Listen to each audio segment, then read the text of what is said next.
بسم اللہ الرحمن الرحیم۔ آیت اللہ دستغیب شیرازی فرماتے ہیں، میں نے آغائے سید محمد رضوی سے سنا کہ وہ فرماتے ہیں، ایک مرتبہ ہمارے بزرگوار ماموں آغائے مرزا ابراہیم محلاتی ایک ایسے سخت مرض میں مبتلا ہوئے کہ طبیبوں نے ان کے علاج سے مایوسی کا اظہار کرتے ہوئے تاکید کی کہ اس وقت عالم ربانی حاج شیخ محمد جواد بید آبادی کو ان کی بیماری کی خبر دی جائے۔ چنانچہ ہم نے اصفہان میں مرحوم بید آبادی کو ٹیلی گرام کے ذریعے ان کی شدید بیماری سے مطلع کیا۔ ادھر سے فوراً جواب آیا کہ 200 تومان صدقہ دے دو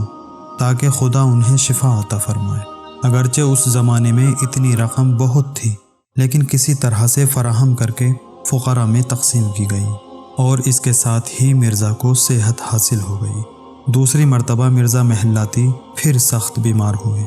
اور طبیبوں نے مایوسی کا اظہار کیا، تو میں نے سب سے پہلے مرحوم بید آبادی کو ٹیلی گرام کر کے باخبر کیا اور جواب کی درخواست بھی کی، لیکن ان کی طرف سے کوئی جواب نہیں آیا، یہاں تک کہ اسی مرض میں مرزا کا انتقال ہو گیا۔ اس وقت میں نے جانا کہ مرحوم بید آبادی کی جانب سے جواب نہ آنے کا سبب یہ تھا کہ مرزا کی حتمی موت کا وقت آ چکا تھا، جسے صدقے کے ذریعے روکا نہیں جا سکتا تھا۔ اس داستان سے دو باتیں سمجھ میں آتی ہیں۔ ایک یہ کہ صدقے کے ذریعے مریض کی شفا میں تعجیل ممکن ہے، بلکہ اس سے موت میں تاخیر بھی ہو سکتی ہے،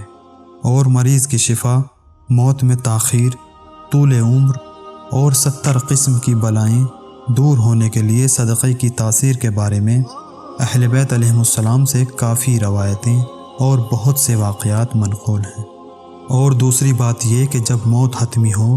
اور کسی شخص کی مزید زندگی خدا کی حتمی حکمت کے خلاف ہو،